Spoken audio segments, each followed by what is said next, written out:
I was a senior in high school, Sayville High School.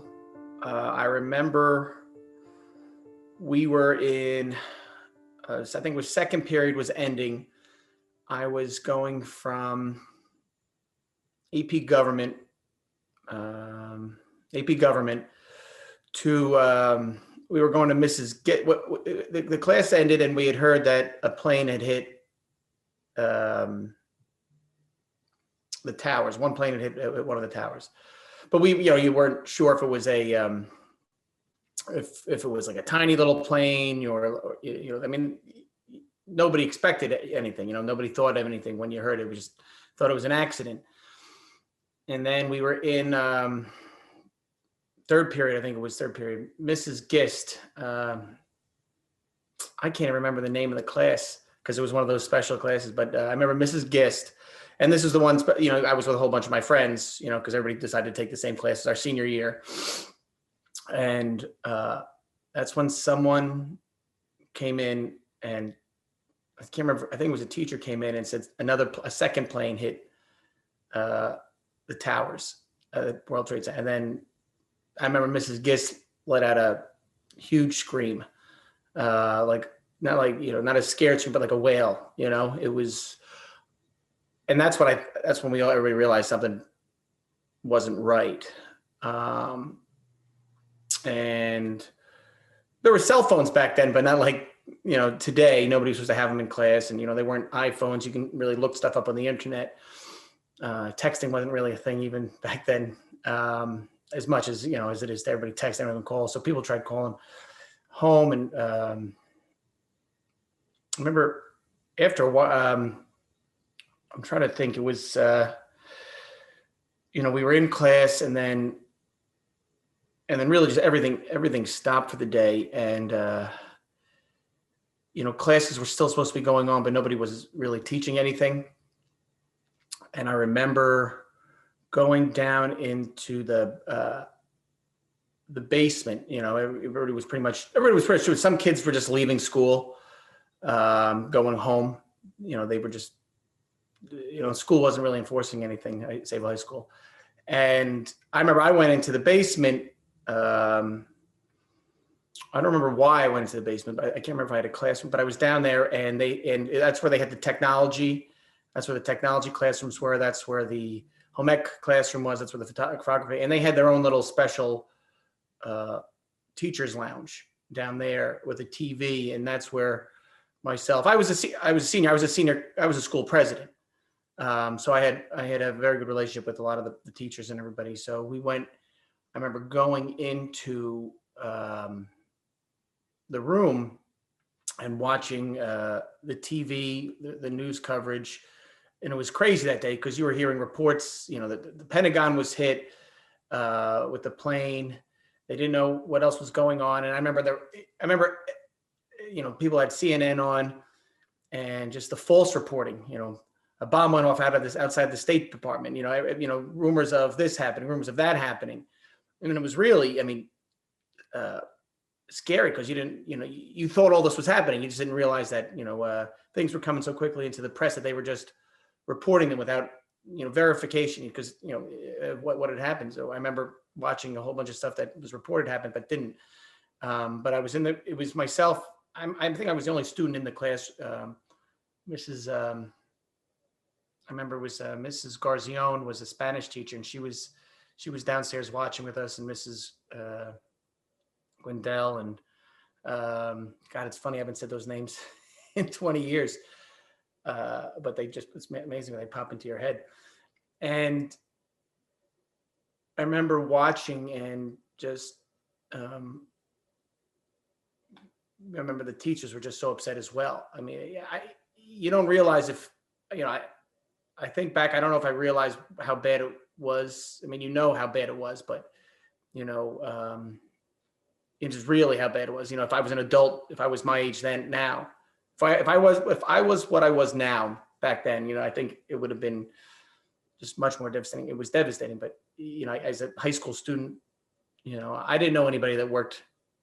I didn't think I knew anybody that worked in the World Trade Center. I didn't, people whose dads are firemen, whose dads are in insurance, whose dads are cops in the city. But, you know, you just don't picture that in, but I think about it now. But I remember being down in the, by the time we had gotten down, I remember the first tower had collapsed. So I didn't see that live. And they kept, I remember replaying it. And we were down there watching. It was myself and a couple teachers. All my friends had pretty much gone home at this point. And I just, you know, I didn't feel right leaving. I don't know why. But I remember watching, and then they kept replaying the first tower falling. And then I remember we thought it was a replay of the tower falling when the second one collapsed. And I was seeing that live, you know, it's burnt. If I could paint, if I could draw a picture, it's still burnt into my memory as to what happened that day, and watching this all live, you know, high school student. And by at that point, I mean, the afternoon, I remember nothing was, I don't think most of the cell phones were down. You couldn't really get in touch with anyone. I remember, you know, school ended at 2:00. I went home, I drove home, and you just glue yourself to the TV, watching. Sort of reminds me of, you know, the Columbine shooting, but, you know, you just turn the TV on and you just watch it and you don't turn it off. And, you know, I remember some of my friends didn't take it as seriously, like, oh, I wonder if we'll be off from school tomorrow. I wonder what's, you know, that was their concern. I just remember watching and waiting to see, you know, what was going on. And I remember,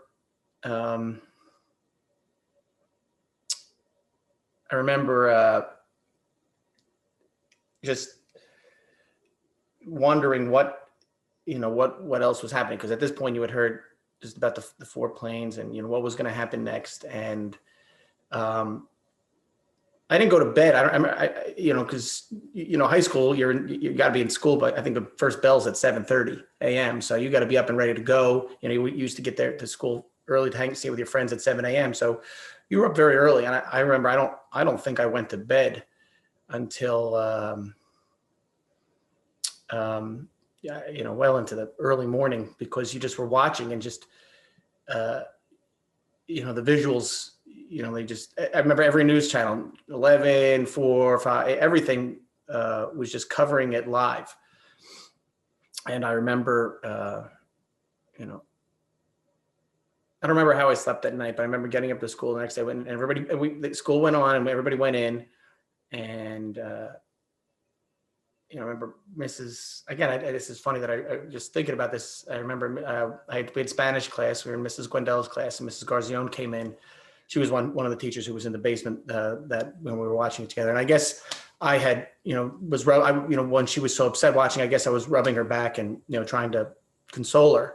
And I remember she came up to me, she says, thank you so much for, you know, what you did yesterday, consoling me. She's like, I just want to let you know I appreciate it. She said it in front of all the students, so they made fun of me a little bit, you know, for doing it. But I remember it was the fact that she came up to a senior, you know, you think it meant a lot to her. You know, I guess you just didn't know what was going through her head, and you could tell she was upset. So that's why I was just trying to help her. But it was, you know, not knowing people the day of, not knowing who to be worried about. Again, you know, who was in there. And then,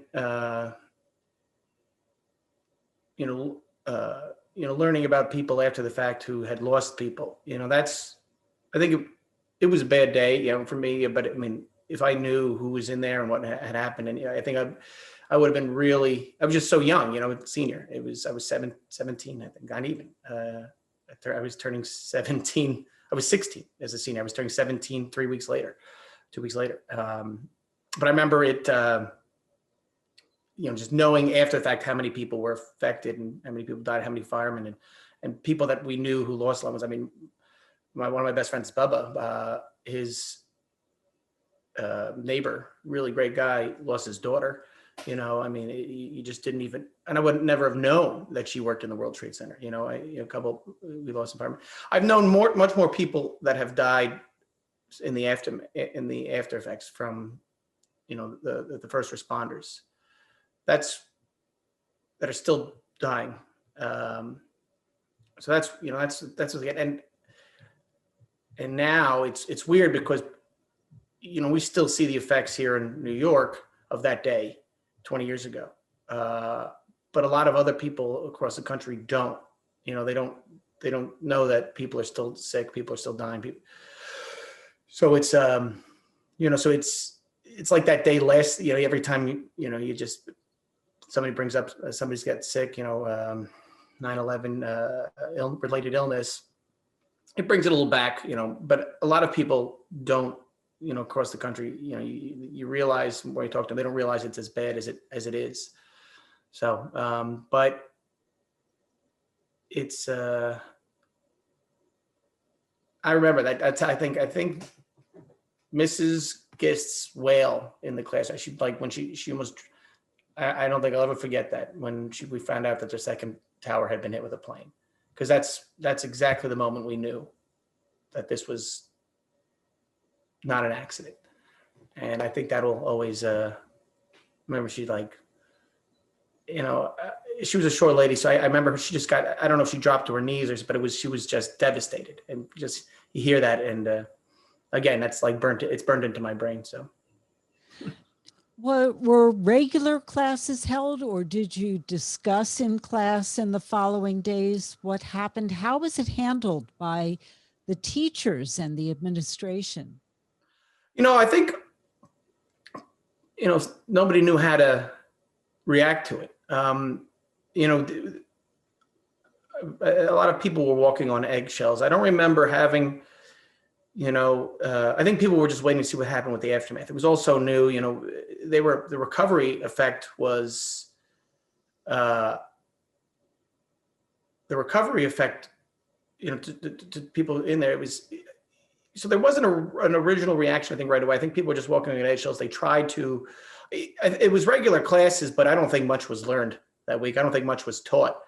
We had regular scheduled classes. We went from class to class. I do remember I worked at the local hardware store, Brinkman Hardware, and we sold American flags. And I remember going into work the next day, Wednesday, and everyone, we sold out of flags. People were buying bunting, anything that had red, white, and blue. People were coming in buying buckets, masks, everything to ship in to help the effort. That was amazing. The 5-gallon buckets, the masks, the gloves. People were calling up and spending a fortune. For me, when I was a kid, a fortune, a couple $100 each. To send into the recovery effort. What could we send in? People need masks. People need gloves. People need goggles. Bucket. I remember that went on for quite a while at the hardware store. You were only 16, so you have such a different perspective. Did 9/11 in any way change your life or your perspective? The fact that something like that could, happen in America.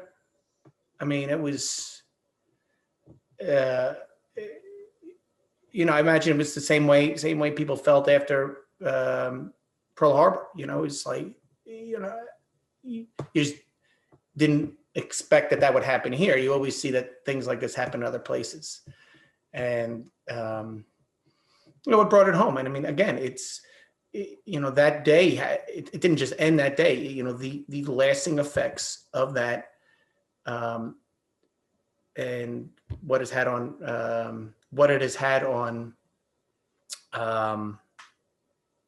people on Long Island, people I know. There's a woman who lives around the block I work. She does stuff with she lost her husband. It's just the fact that it happened, you couldn't believe it. It was surreal. It was, how did this happen to America? We say today that 9/11 didn't end on 9/11, and you made reference to that. There are actually, and this is a conservative estimate, up to 400,000 people at risk of 9/11 illnesses today. those who lived in the area, those who returned to work in the area, those who went to school in the area, of course, all of those who were working on the pile. Now, my People thoughts, that took mass transit, the buses right, that were used that day that weren't properly cleaned, and people took them. right. I mean, Exactly. And your predecessor was just so spectacular in helping the 9/11 community. But here's my thought, and perhaps you can give me your thoughts on this. And this is a pretty radical thought. I love the fact, I mean, it took forever, but I love that our government finally did the right thing and set up the World Trade Center Health Program to give free lifetime health care. And people tell me it's the best health care of their lives in every single state if you come down with a 9/11 illness. Love that. And by the way, there were responders who came in from every single state. mhm. And these responders are not connecting the dots to their cancers and respiratory illnesses over the last 19 years. So we have that. And we have the Victim Compensation Fund, which is in place for 70 years. The government set up these programs. Great. They're not doing anything to contact these people. It's sort of left to the victims to find out that the programs exist. Thus, people like me trying to, in any way, find these people to let them know what is available to them. My thought, as just an ordinary citizen, is if I owe the IRS money, they sure as hell would find me. So why can't our government find the people who were there? It is a limited time that this period is covered, from 9/11 to 8 months after, below Canal Street, for the most part. I just don't get it, Congressman. I agree with it. It was, but as Pete would tell you, and as some of my colleagues now down in Washington have said, getting what he got done was a huge lift, because I talked about, people don't realize the lasting effects. They don't see people, Congress people from other states are like, well, no, we don't need to set this up. Why do we still need to set this up? That was 20 years ago, or that was 18 years ago. Pete used to go around. Pete, they said, and this is colleagues who serve with Pete. Now I serve with them in Washington. Love Pete. He was a very quiet guy until he was very passionate about something. And then he would go around and really, he wouldn't take shit, from many That's people. fine. Especially when it came to 9/11. And, he was very passionate. And the bill probably doesn't get passed if it wasn't for what he did in the House. I'm trying to take up that mantle. I have some of Pete's staff. My chief was with Pete as his deputy, who worked very hard on this bill.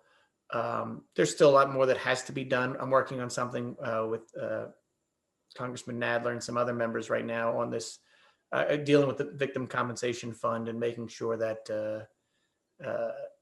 not the fund, but it's the staff, the people who run it, are also properly funded, so everything gets, the applications can get processed. It's an issue, you're fighting for every inch with this fund, with this, and luckily there's a bipartisan group of members in Congress, especially from New York and New Jersey, that will push to get make sure that now it's properly funded, to make sure that it's properly run, to make sure, and you're right, the next step would be to make sure people properly know that it's there. But we have to fight for every inch that we get with this program. But can you think of a way? It's not the top issue for people. Of course not.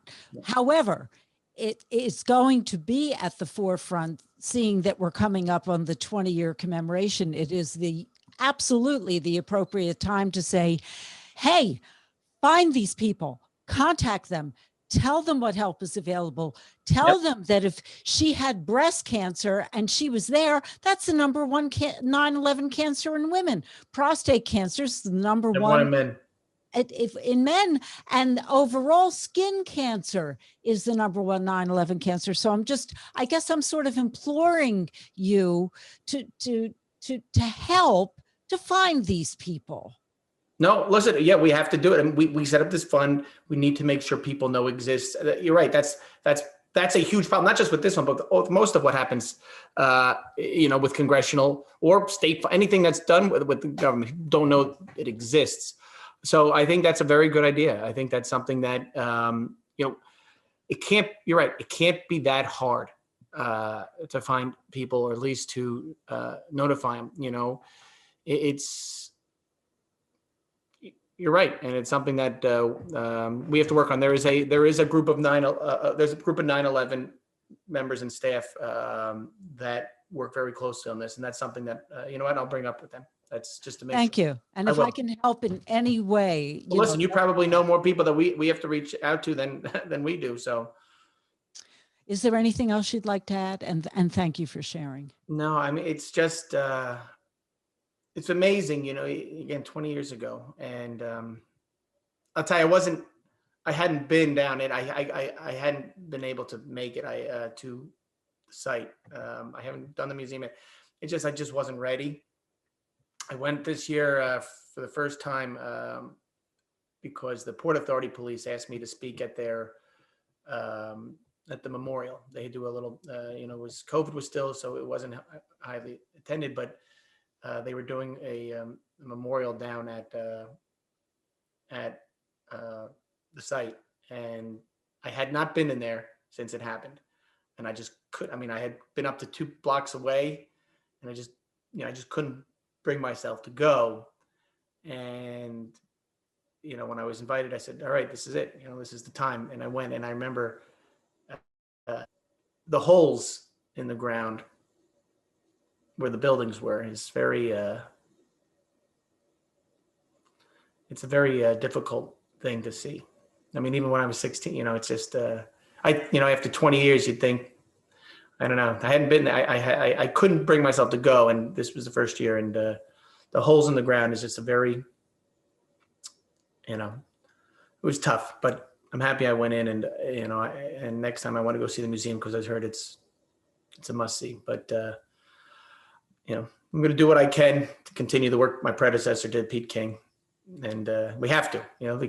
I can't let all his good work go away. Because there's still work to be done. And I thank you Exactly. so much, Representative Andrew Garbarino. Thank you so much. Thank you.